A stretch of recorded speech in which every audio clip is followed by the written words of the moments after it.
Episode 3. What the Soil Remembers. Act 1. Cold Open. The chamber was sealed. From the inside. Not from the outside. From the inside.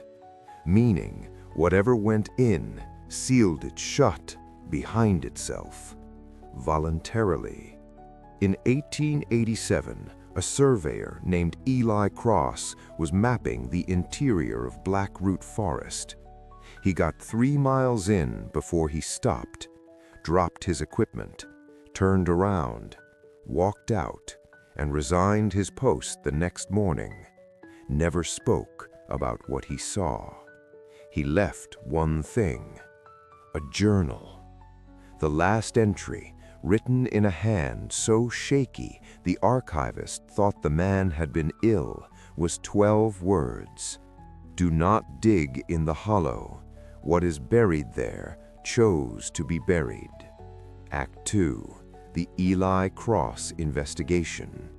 Eli Cross resigned from the Vermont Land Survey Office on November 4th, 1887. The morning after he walked out of Blackroot Forest. His supervisor noted he seemed physically unharmed, calm, almost relieved, like a man who had just made a very difficult decision and was at peace with it. He moved to Maine 6 weeks later.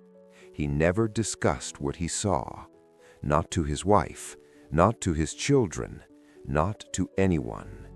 But he left the journal. I obtained a scan of it from the Harrow County Historical Society. Most of it is routine: survey coordinates, weather notes, soil composition, standard field work. But there is a section beginning on day 3 of his survey where the handwriting changes. It starts with a single sentence: "The hollow is not a natural formation." Then 2 days of nothing. Then this: "The trees around it do not grow toward the light. They grow toward the center. Every one of them. Toward whatever is below."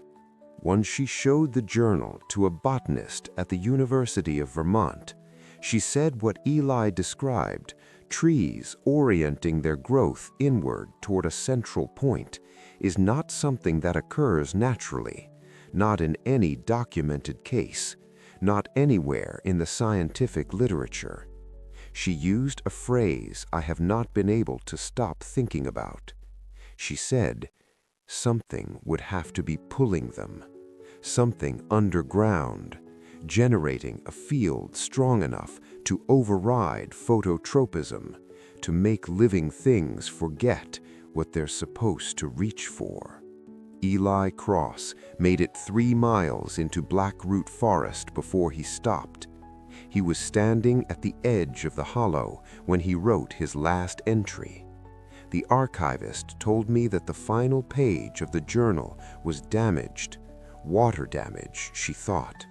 But when she looked closely, the page wasn't wet. It was stained from the inside of the cover, as if the journal had been pressed against something damp, something underground, something that had been there for a very long time. Act 3. The Abenaki Record. The oral tradition accounts describe what was placed in that underground chamber. I want to share what they say carefully and respectfully, because this is not legend, this is not mythology, this is a warning, maintained across centuries, for people exactly like Ryan Marsh, exactly like Sandra Vale, exactly like us.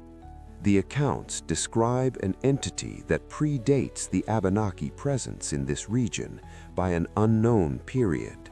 Not a spirit, something older than spirits, something that existed before the concept of death. It does not die because it does not live, not the way we do.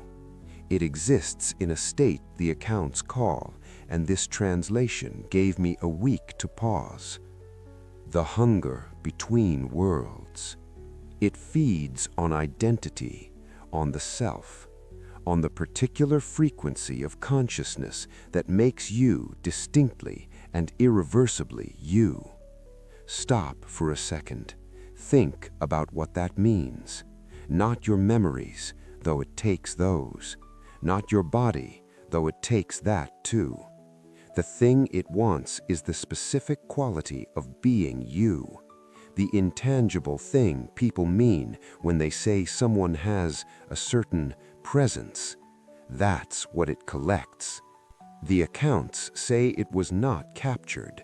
It cannot be captured. It was persuaded to go underground by a man whose name the oral histories repeat 17 times. A name I had never encountered before this research. A name that stopped me mid-sentence the first time I read it.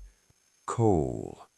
The man who convinced the entity to go underground, who sealed the hollow, his name was Nathaniel Cole.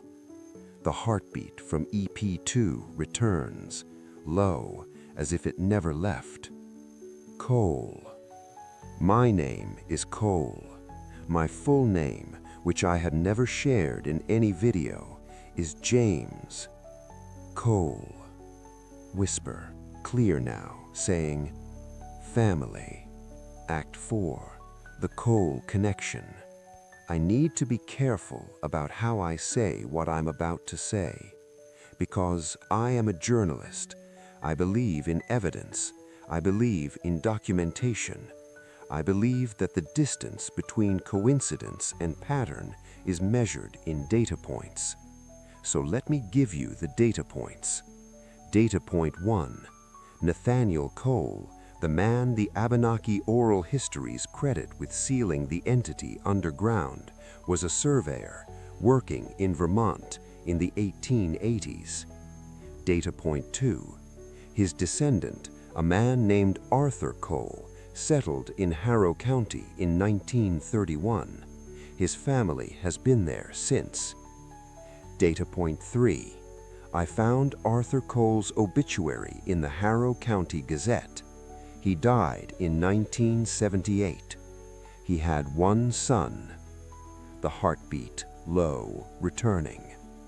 His son left Harrow County in 1995, moved across the country, became a journalist, started a podcast about unexplained disappearances. Eventually, for reasons he told himself were professional, began researching Blackroot Forest. Quieter, slower. His son's name is James. I have spent 3 days trying to find a version of this story that doesn't end with me. A version where the name is a coincidence, where the pull I've felt toward this research since the beginning was just curiosity, professional interest, the kind of thing any journalist would feel about a good story. But I keep coming back to one thing Mia Vale told me when I first interviewed her about her father. She said Thomas seemed different in the months before he walked to the neighbor's door. More alert, less sad. She said it was like something had given him a reason to get up in the morning. A creak, floorboard, close, the same one from EP2. I've been getting up earlier lately. I've been sleeping less, and I've been feeling, for the first time in years, genuinely, deeply interested in my work. I want to be rational about this. I want to tell you that I've checked and there's nothing to worry about.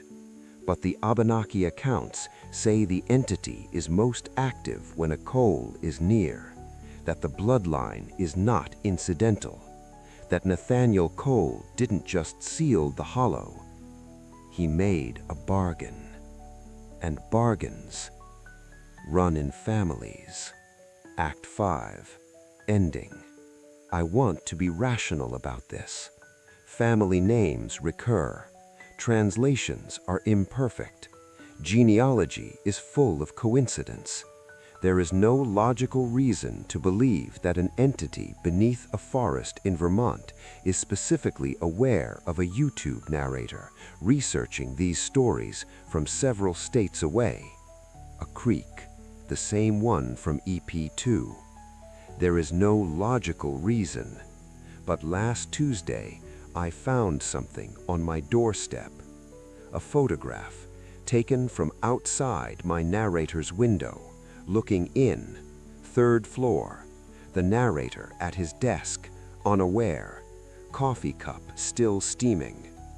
Someone had been outside my window, 3rd floor, and taken a photograph of me working. There was a note on the back. 3 words.